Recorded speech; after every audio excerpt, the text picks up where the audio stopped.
Hey, what's up, guys?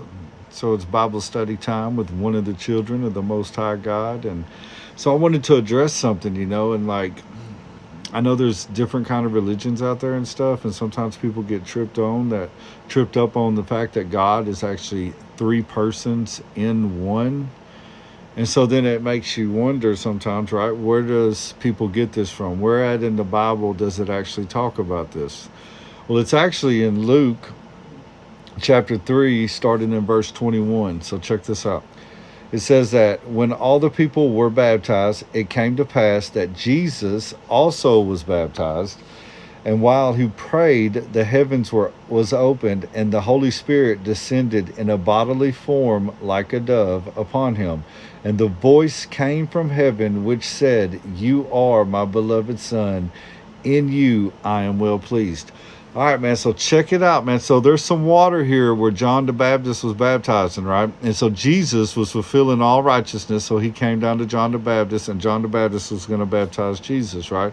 It wasn't for the fact that Jesus' sins were being forgiven, because Jesus was perfect and never sinned. He was just fulfilling the righteousness part, okay? So on the scene, we have Jesus is in the water, right?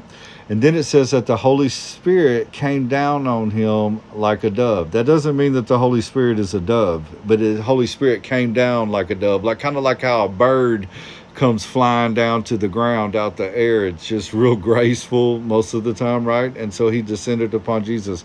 So we have Jesus, we have the Holy Spirit, and then it says a voice came out of heaven and said that you are my beloved Son, and that I am well pleased. So you have the whole Godhead on scene here: Jesus, the Holy Spirit, and the Father.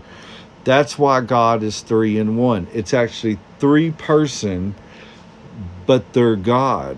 Okay? And so for a believer, we believe in Jesus. He was sent by the Father. And when a believer, when he believes and trusts in Jesus Christ with all of his heart and confesses him Lord, and he believes on the work that Jesus did, he gets saved. And so what happens in this time frame is that the Holy Spirit comes and dwells within inside each believer. So the Holy Spirit actually dwells within us, and he convicts us of sin, and he actually seals us until judgment. So this is where we come to the understanding that God is actually three persons in one. All right, man. You got any questions? Leave me a message. I'd love to talk to you. If you need prayer, leave me a message. All right, man. Love y'all. Later.